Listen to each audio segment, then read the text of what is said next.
तो जब हम सूरत से उतरे तो पहले मुन्नी दी के घर गए और मुन्नी दी के घर में रात में रुके।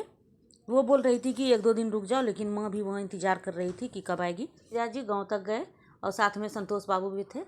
तो जिस दिन हम सूरत से उतरे थे ट्रेन से भागलपुर में, तो उस दिन जीजा जी बोले थे निक्की को कि तुम भी आ जाओ, दीदी आ रही है तो सब मिलके हम लोग यहीं पर बनाएंगे खाएंगे। तो निक्की भी मुन्नी दी के घर आ गई थी। तो हम लोग रात में सब खाना पीना बनाए और खाए, बात जो भी है सब कुछ किए। उसके बाद दूसरे दिन देखिए हम लोग पहुंच गए हैं माँ के घर। माँ भी बहुत खुश है, माँ और पापा, क्योंकि माँ पापा अकेले रहते हैं यहाँ पर और कोई नहीं रहता है। सब सारी बहन की शादी हो गई है तो सब अपने अपने घर चली गई है।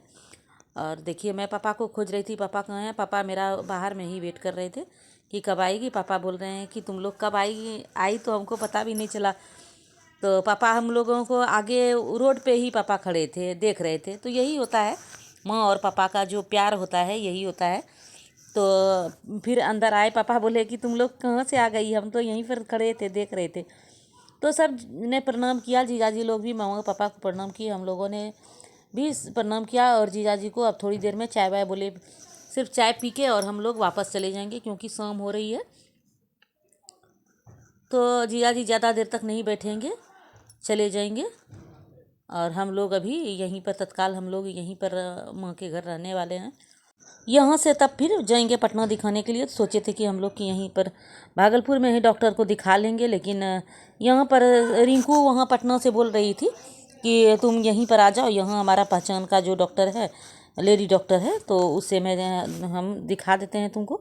तो हम भी सोचे कि नहीं, यहाँ दिखाने से अच्छा है कि पटना जाके दिखा लें तो अच्छा है। कितना भी है तो भागलपुर से तो अच्छा ज़रूर पटना में डॉक्टर है। और वो भी रिंकू लोग के पहचान का था, तो की थी लेडी थी तो अच्छा था। तो यहाँ पर जितना भी सामान गाड़ी में आया था आर्या निकाल रही है सारा सामान। और अब जीजाजी लोग चले गए, शाम हुआ और वो लोग चले गए। और यहाँ पर देखिए, यहाँ पर थोड़ी ठंडी हो गई है। तो माँ का जो है, माँ को खांसी होता है, बीच बीच में खांसी, मतलब ज़ोर से खांसी होने लगता है और जब खांसी होता है तो रुकता नहीं है। तो माँ भी बेचारी परेशान रहती है, थोड़ा ठंडा आता है ना तो खांसी होने लगता है। जब से कोरोना आया है तब से खांसी होने लगता है। तो यहाँ पर ये भाप लेने वाला जो है ये रखा हुआ था, तो फिर हम निकाल के इसको दिए कि माँ तुम भाप लो, जैसे पिछले साल यहाँ पर भाप लेती थी। पिछले साल भी इसी तरह हम जो है आ गए थे। रोजी का शादी था, जब मेरी सबसे छोटी बहन जो रोजी है उसी का शादी था, तो उसी में हम आए थे। तो पिछले साल जो है बहुत दिन तक रुक गए थे, समझिए कि गुस्सा में ही रुक गए थे। मेरे हस्बैंड से झगड़ा हुआ था, झगड़ा तो हमेशा वो करते ही रहते हैं। तो पिछले साल भी मैं 3 साढ़े 3 महीना यहीं आके रह गई थी। फिर मैं वापस सूरत गई तो फिर थोड़ा दिन ठीक रहे, फिर वही हाल हो गया। तो इस बार भी जो है गुस्सा में ही आ गई कि तबीयत मेरा ख़राब रहता था, ठीक नहीं हो रहा था और कोई अच्छा डॉक्टर से इलाज भी नहीं हो पा रहा था, तो इसलिए हम चले आए वहाँ से। तो अब देखते हैं आगे क्या होता है। हमको नहीं पता है कि मेरे लाइफ में आगे क्या होने वाला है। मतलब हमको नहीं पता है कि हम आगे क्या होगा, कुछ नहीं जानते हैं। तो चलिए, किसी तरह समय कट रहा है। तो यहाँ पर जो है निक्की देखिए ये सब सामान भिजवाई है, ये सब खाने पीने का है। जो उसके यहाँ मंदिर में कुछ उत्सव था तो उसी में जो है मेरे ख्याल से जो है 56 भोग जो लगता है दिवाली के बाद, तो वही था।